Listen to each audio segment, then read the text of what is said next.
So it's Danny Flexen here for Seconds Out. Delighted to be joined by former two-time world bantamweight champion Paul Butler. Paul, how you doing, mate? Yes, all good. Thanks, Dan. Yourself? Yeah, good. In case anyone didn't know what an accomplished career you've already had and still going, you can see all the belts and photos in the background. I think I was Yeah, actually ringside when you won your first world title, not the second one. Um, yeah, still going now. What keeps you evergreen? Is it training the kids? yeah. Do you know what? It probably is. That helps along with my own self motivation and just wanting more. Basically, I think while you're still feeling young, then keep pushing. Do you know what I mean? If a man, I think I've always said the day I start feeling like I'm not performing that I used to perform, then is the day I will walk away. Well, lots being said at the moment about Anthony Joshua's bid to become a three-time world champion at the same Yeah, weight. Obviously, that's in the cards, hopefully, for you as well. yeah. Why thus far have we not seen you in the ring this year? Mad mate, honest to God, I've been fit all year round as well. I don't know. Obviously, I was meant to box March 11th. Sorry, May 11th. Um, so I boxed in December just as a little tick over. And if I didn't box in December back then, because I hadn't boxed since like June, I think it was, I'd have probably walked away if I didn't box last year after that. Partly not because I don't love the sport or anything like that, or I don't think I can compete. It was just frustration, basically. And from that, I got a bout in December. We were on track for the IBO in May the 11th, and we got to May the 9th, and we found out that the medicals weren't completed, and the bout was off. So I carried on staying in the gym for the next, I'd say, month, month and a half, thinking it'd be there, be literally a few weeks away from it. Nothing ever came. So yeah, I just basically throughout the summer I've had a few of my best mates' weddings. So I've just enjoyed a bit of time off in the summer, and I've literally not long started back in the gym a few weeks back. So hopefully we have some news soon, and we can be out. We can end the year well anyway. Obviously, your sights are firmly set on world level, where you've shown prowess in the past. But there is a European title fight coming up at your weight. It'd just be good to get your Yeah, take on that between Charlie Edwards and Thomas Asomba. I think the actual quality of the fight's maybe been overlooked a little bit because of the whole brotherly feud yeah, angle that they're trying to play up. But what do you make of the fight itself? yeah. I think Charlie's a massive favourite, mate. I think skills pay the bills, and I think Charlie wins quite handsomely. I think he could potentially stop him down the street. I think Thomas is a good fighter, don't get me wrong. I've sparred Thomas in the past, many years ago, albeit, but I'm not sure how old Thomas is now, but I think he is. I think he's older than me. Um, he's been around a long time. He's been in the Olympics, and do you know what I mean? He's fought at a high level his whole career.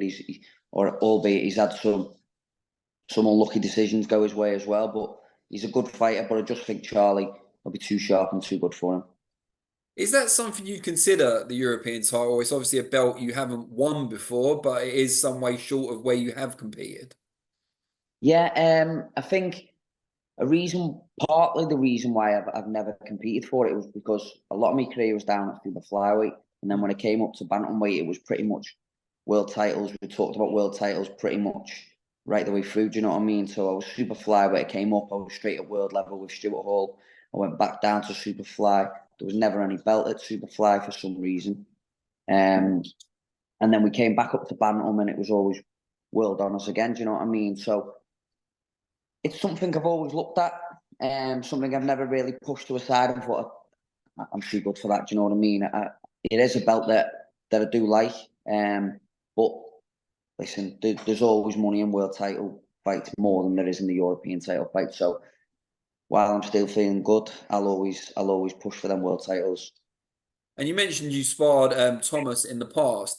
Did you do any work with Charlie when he was up at the same gym?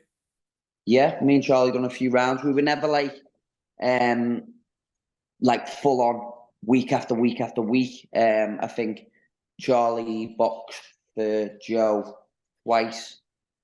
I think his second fight, I was hardly in the gym in the build up to that. And when I do come back, I'm like 10.5 stone. You know what I mean? So you're never going to get much out of me. But we did do quite a few rounds, Charlie. Me and Charlie had sparred previous to that as well. So yeah, me and Charlie. Well, we were in the same GB squads together, so we sparred right the way through.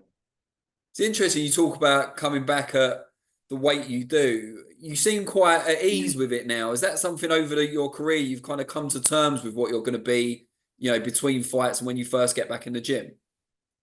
Yeah, pretty much. I'm just like, it is what it is. Do you know what I mean? Like I think as I've got a little bit older, the weight's just crept up a little bit more. But it is what it is. Like I've never really like proper struggled with weight. I think the one time I did fail weight was against Rodriguez, and I got given, I think it was 3 weeks, 5 days to make the weight. Do you know what I mean? And I failed, and I failed looking terrible at that as well. 3 weeks, 5 days to prepare for Emmanuel Rodriguez was a task, and then you've got the task in dealing with him as well. So I think the one time that I really did struggle was then, and it's shown. But other than that, I've never really proper struggled. Do you know what I mean? Like anyone that says, "Oh, making that weight was easy," is lying. Or they're at the wrong weight. Listen, it's never easy. It's never easy, but there's ways of doing it right and correct and feeling good. Do you know what I mean? And I think that's the way I do it. I do it well enough. Has that always been the case, or has that improved since you've partnered up with Joe? Definitely since I partnered up with Joe. I think Joe brings people in to talk to you about nutrition and strength and conditioning and basically how to do the weight. Beforehand, it was just literally, I'll be honest with you, if I was weighing in on the Friday, I'd stop eating on the Wednesday. Jesus. And I'd just sweat it out, do you know what I mean? I'd drink water and that, but I'd just sweat it out. And I probably didn't have a meal from like the Wednesday afternoon, and then I'd weigh in on Friday afternoon, do you know what I mean? Crazy the way I used to do it, but I was never taught nothing. And that's what I try to teach to the kids now. Like, if you're doing the weight wrong, you're not going to perform. You're definitely not going to perform. And I've been a sucker for that in the past, especially in the amateur days as well. Obviously, we've got a canine cameo going on in the background. Want to Yeah, introduce us? they're everywhere. They're everywhere, mate. We've got Jesse there. You've got Billy. Marco's off eating as well. Yeah. Got a little, And we've got, family going on. yeah, we've got, well, I don't know if you'll be able to see him, but got a big XL out there, which not many are fans of, but he's a good dog. Well, as long as you're happy with him, Yeah. we're not going to make a judgment. We're about boxing. We don't really bother with all of that. But Naoya Inoue, someone you know pretty well, might not want to be reminded of that fact, but you do. He was in action again at the weekend. Not the most kind of exciting of fights, but certainly got the job done against TJ Doheny. What did you make of the fight? I've only seen little clips of it, but what I've seen, he sort of has a look at him early on, and then he does what he does, doesn't he? He gradually just breaks you down with his feet and his little angles, and then his body punching's like second to none. And I think, well, I don't know how many he's done to the body over the last, say, 5 or 6 fights. I think as he's gone up the weights, he's targeted the body a little bit more. I know he done nearly to the head and he done him in devastating fashion, but I think his body punching was good of what I've seen against TJ yesterday. Yeah, TJ was awkward and won a couple of rounds. So I think he performed better than a lot of people expected, but he never seemed like he was going to win the fight, I don't think. I think that's what he allows you to do, though, isn't it? In a way, I think he probably knows, all right, I've lost that round, but he's gaining something out of it mentally. Do you know what I mean? He's ticking things off as he's going through. He's like, right, I've made him work an extra 20% there than what he normally would to win that round. So I'll tick that off for the next round. And he's just banking stuff. He's a very clever and very good operator. Now they're talking about Inoue going to Vegas sometime next year, and then probably back to Tokyo for a showdown with Nakatani. There's also maybe consideration of Casemiro at some point, although that's been talked about for ages. You know how unreliable John Riel Casemiro can be. Yeah. Who do you see, if anyone, at Super Bantam testing Inoue? Super Bantam, no one. Really, no one. I think he's done what he's done with the champions at Super Bantam. Fulton, we all thought was going to be the big test, I think. And then for him to get dropped against Neri, I think it's shown that, hang on, he is human, do you know what I mean? But look at the smile on his face when he does get dropped by Neri. I think it was a good flash knockdown. I do think he felt it when he got hit, but I think he recovers within seconds of that. And he knows exactly, well, he comes out the next round and drops Neri straight away. So I think he knows when he knows, like, I'll get you type of thing, do you know what I mean? And something the commentators mentioned quite early on in the fight was that Doheny, like a lot of Inoue's opponents since he's moved up, looked significantly bigger. Not that it did him a lot of good. Maybe it helped him last a bit longer. I'm not sure. How far does Inoue go up before the size difference becomes a more, telling problem? Feather, maybe. I think he can win world titles at feather. I think that could potentially where he might come unstuck as well. I think you've got to gain his respect with your own power, and I think you've got to be able to physically push him back because he's very much like Canelo of the bantams and the super bantams. You know what I mean? Going through the weights, like Canelo controls a fight with the big boys with his feet and just his presence, and that's exactly what he's doing in the lower weights.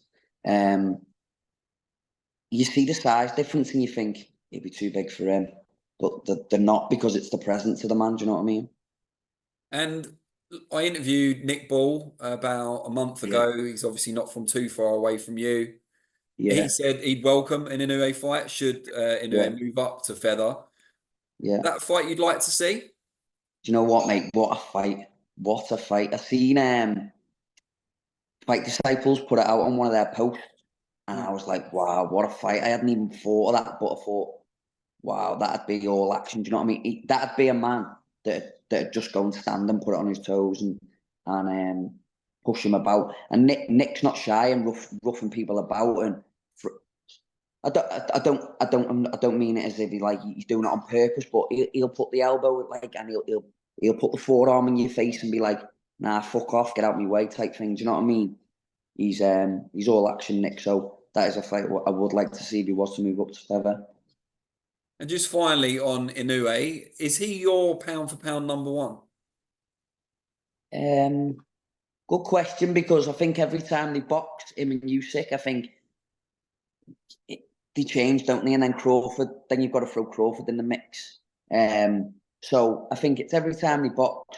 I don't think Crawford won last time out, and everyone was saying, "Oh, but did he? Was he great?" And I think every time Inoue fights, you go, "Wow." Every time Usyk boxes at heavyweight and even so at cruiser, I think you say, "Wow," because he is so small at the heavyweight division. But it's out of Usyk and Inoue. It must be difficult for them now to kind of beat the rivals for the pound for pound because, Usyk's at heavyweight, he can't go up any further. And Crawford's at 154, there's no massive names there at the moment. And same with Inoue, no massive names at super bantam and maybe not even at feather by the time he gets there. Exactly. I think I know there was talk about it a while ago saying Loma had come down and Inoue would go up, but I do think Loma would be I still think Loma is too big for him. And there's even talk of Tank. Why does everyone keep mentioning Tank? Do you know what I mean? I mean, he's massive as well. Yeah. He's far too big. Like, for instance, I stood next to Inoue in the face-off at the weigh-in, and I looked at him and I thought, you're small. Like, how are you poleaxing people, like literally putting them to sleep? Like, and that's going through my head. Imagine him standing next to Tank and Loma and even the featherweights. Do you know what I mean? There's some big featherweights out there.